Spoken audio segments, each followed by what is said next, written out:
강과 바다, 평야가 만나는 강경포구. 충청남도 강경은 금강을 옆에 두고 너른 들판이 펼쳐져 있어 예로부터 사람이 살기 좋은 땅이라 알려졌던 곳입니다. 그 옛날 강경포구는 금강 물줄기를 오가는 배들로 가득했습니다. 지금으로부터 100여 년 전 우리나라 근대사의 흔적을 간직하고 있는 강경. 근대 상업도시의 면모를 자랑했던 강경은 어떤 곳이었을까요?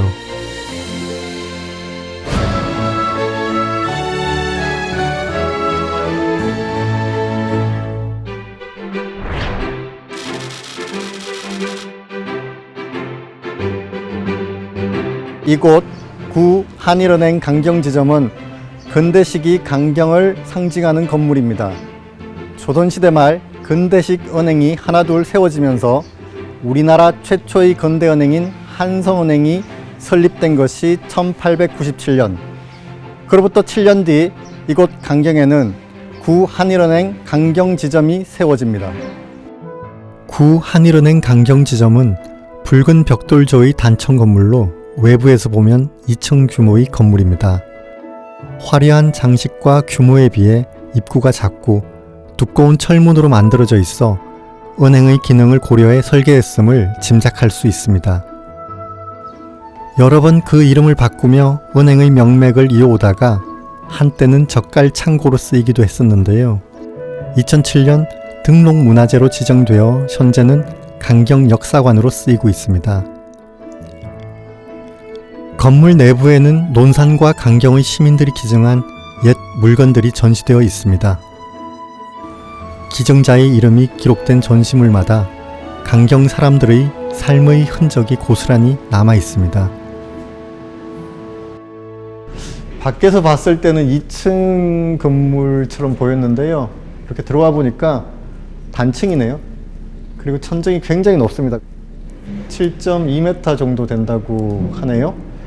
그래서 아마 옛날 분들은 여기 들어왔을 때 제일 먼저 크다, 웅장하다, 그런 느낌을 받았을 것 같습니다. 여기에 금고가 있네요. 제가 한번 당겨볼까요? 어휴, 끔찍도 안 해. 엄청나네. 야, 그런데 금고 안에 또 금고가 있습니다.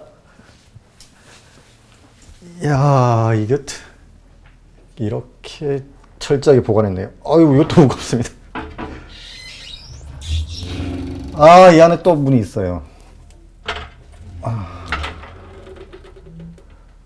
이렇게 해서 귀중한 물건을 이렇게 2중, 3중으로 보관을 했습니다. 100여 년 전 경제가 활발했던 강경에는 유통되는 자금이 많았습니다. 수산물이 서해안에서 많이 이제 잡히는데 그 팔로가 해안가에서는 별로 없거든요. 네. 내륙으로 쑥 들어서 여기서 군산까지 백리니까 백리 안에 쑥 들어와서 팔로가 많으니까 강경이 이제 발달하게 된 그런 과정 중에 하나고. 주목할 점은 구 한일은행 강경지점이 당시 한성 본점과 부산 지점에 이어 전국에서 3번째로 세워진 지점이라는 사실입니다.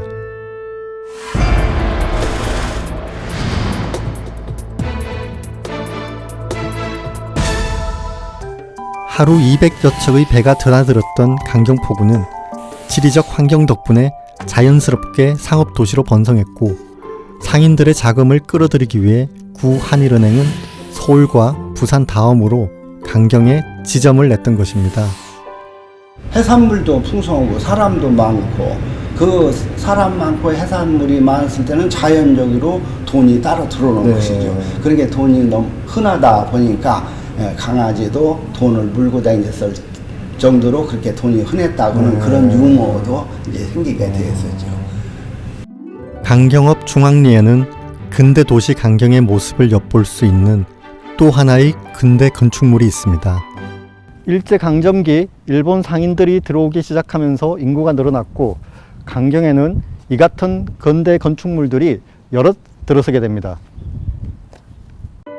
구 연수당 건재약방은 1920년대 근대 한옥의 다채로운 건축 양식을 살펴볼 수 있는 건물입니다.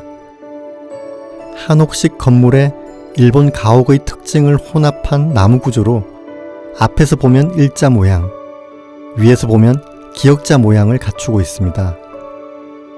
1층에는 2개의 방이 있고 2층에는 3개의 방을 배치했는데 크기는 모두 5평 미만으로 자그마합니다.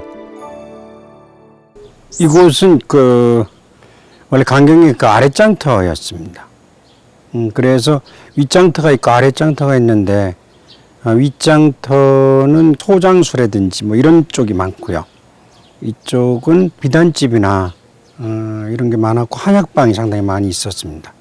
지금도 그 흔적은 있는데 수성당이나 재생당이나 이런 건 있는데 옛날 건물이 남아있는 거는 연수당 뿐입니다. 강경장에서 유통되던 물건도 다양해서 쌀을 비롯한 곡물은 서울에서 제주도까지 전국에 공급되었고 서해안에서 생산되는 소금과 해산물은 물론이고 전라도의 수공예품, 심지어 함경도 원산에서 나는 북어까지 강경포구로 유입되어 강경장을 통해 유통되었다고 합니다. 도시가 발전하면서 근대식 교육시설도 생겨났습니다. 1920년에 개교한 강경공립상업학교는 중등교육기관으로는 이 지역에 처음 세워진 학교입니다. 학교 건물 중에서 목조주택 형태의 교장관사가 지금까지 전해오고 있습니다. 강경중앙초등학교는 강경읍에서 가장 먼저 세워진 근대식 교육기관입니다.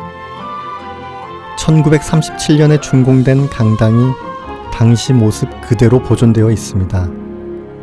일제강점기 때 시설 중에서도 사실은 조금 돈이 많이 들어가야 되는 벽돌적 건축 같은 것들이 강경에 많이 남아 있는데 그 중에서 중앙초등학교의 강당 건물이라든지 또는 시내에 보면 곳곳에 붉은 벽돌로 지어진 건물들이 많이 남아 있습니다. 전통적인 우리의 도시가 일제강점기를 거치면서 어떻게 오늘날까지 남아 있는지를 잘 보여주는 도시라고 할 수가 있습니다. 강경은 근대 상업도시의 면모를 갖추며 발전했습니다. 이는 단지 건축물의 외형이 바뀌는 것으로 끝나지 않았고 강경 사람들은 일제강점기 속에서도 근대 도시의 시민으로서 조금씩 성장해 나가고 있었습니다. 1920년대 중반부터 우리나라 노동운동이 본격화되기 시작하는데요. 이미 강경에서는 1910년대 중반 노동조합이 결성되어 있었습니다.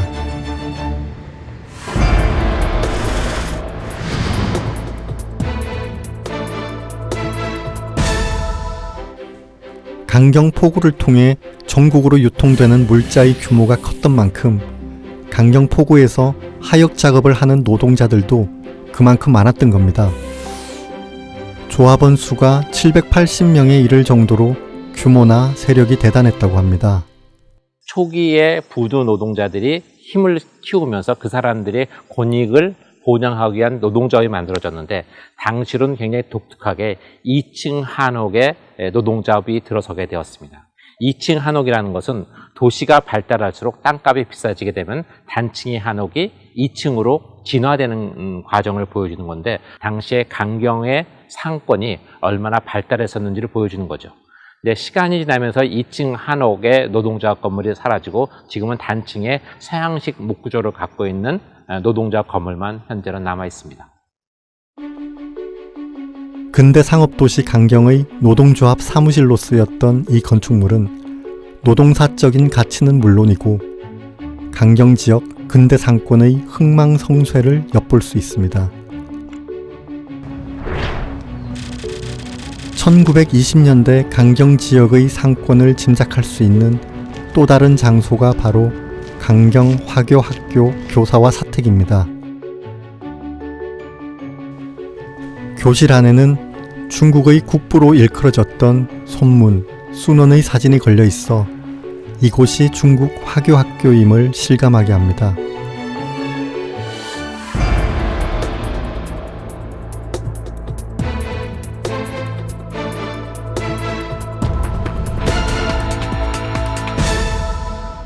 산성이나 제물포 같이 큰 도시가 아니었음에도 강경에 화교학교가 세워진 것은 그만큼 강경이 지역의 중심이었음을 의미합니다. 그때 강경은 충청남도에서 외국인이 가장 많이 거주하던 지역이었습니다. 당시 강경에는 약 300여 명의 화교들이 살았고 강경 화교학교의 학생은 60명에 이르렀다고 합니다. 지금 남아있는 교사와 사택 건물은 1956년에 다시 지어진 것입니다.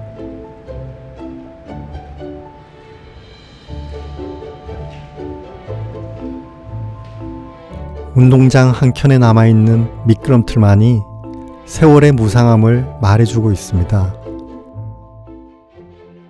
호남선과 곤산선, 장항선이 차례로 개통되고 주요 운송로가 백길에서 철길로 바뀌면서 강경포구는 점차 침체의 길을 걷기 시작했습니다. 이로써 100년 전 꽃피었던 근대 상업도시의 영화는 사라지게 됩니다. 100여 년 전 번성했던 포구와 시장은 쇠락하고 백길은 끊어졌지만 강경포구에 서린 근대 역사의 숨결은 여전히 남아 있습니다. 화려하지는 않지만 역사의 깊이가 느껴지는 곳. 강경은 우리가 꼭 기억해야 할 근대 역사의 한 페이지입니다.